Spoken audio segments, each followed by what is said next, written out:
Magandang araw! Ako si Ate Bubbles at welcome muli sa Eager Reader Toolkit Storytelling Session. Samahan niyo kung alamin ang isang kakaibang kwento. Pero bago yan, pwede ko bang malaman kung meron kayong kakaibang nilalang na nalalaman?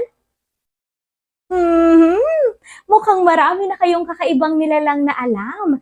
Kung kaya't atin ang umpisahan ang kwento tungkol sa Ang Tikbalang Kung Kabilugan ng Buwan, kwento ni Virgilio S. Almario, guhit ni Cora Dandan Albano, at inilimbag ng Adarna House. Handa na ba kayo?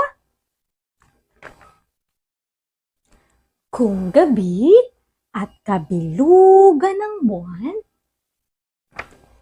mauupo ang tikbalang sa punong kalumpang at maghahanap ng kalaro sa patintero o taguan.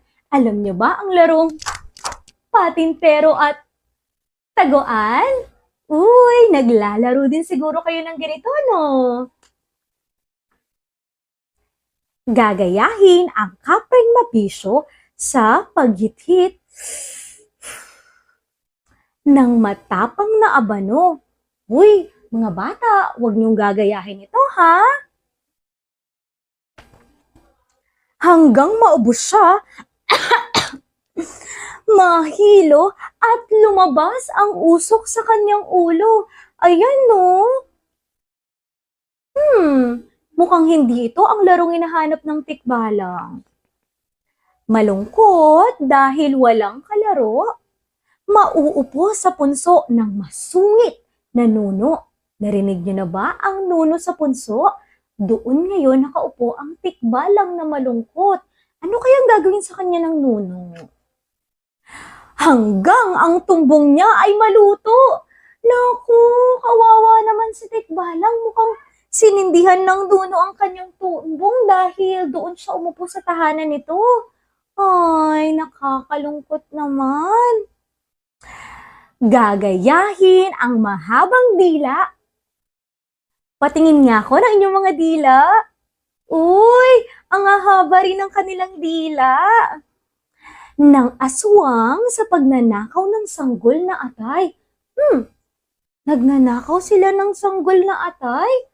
Naku, tama kaya iyon? Hanggang ang dila niya ay maputol ng sundang.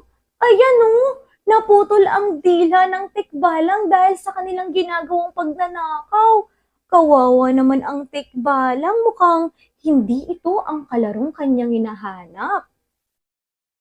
Lalaroin ang anak ng taksil na tiyanak. Ano kayang pangtataksil ang gagawin ng tiyanak? Hanggang ang leeg niya ay makagat! Naku, kawawa naman ang tikbalang. Nasunog na ang kanyang tumbong, naputol na ang kanyang dila at ngayon naman ay kinagat siya. Ay, makakahanap pa kaya siya ng kalaro? Kaya't malungkot siyang nagpalundag-lundag, nag-iisang nagluksong tingi sa bituin at ulap. Ay, nag-iisa na lang ngayon si tikbalang. Hanggang may makabangga siya na isa ring palundag-lundag. Huy, mukhang nahanap na niya ang kanyang kalaro.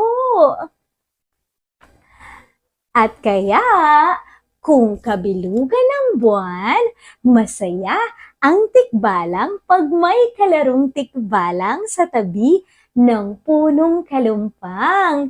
Sa wakas ay nakahanap rin ng tamang kalaro itong si tikbalang at mukhang masayang-masaya na sila.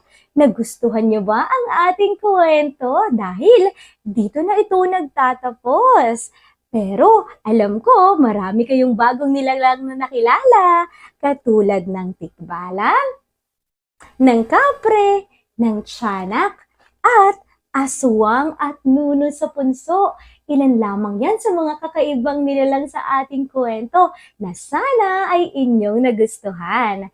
Ang pamagat muli ng ating kwento ay Ang Tikbalang Kung Kabilugan ng Buwan, kwento ni Virgilio S. Almario, guhit ni Cora Dandan Albano, at inilimbag ng Adarna House. Maraming salamat sa inyong pakikinig. Hanggang sa susunod nating Eager Reader Toolkit Storytelling Session. Ako si Ate Bubbles. Paalam!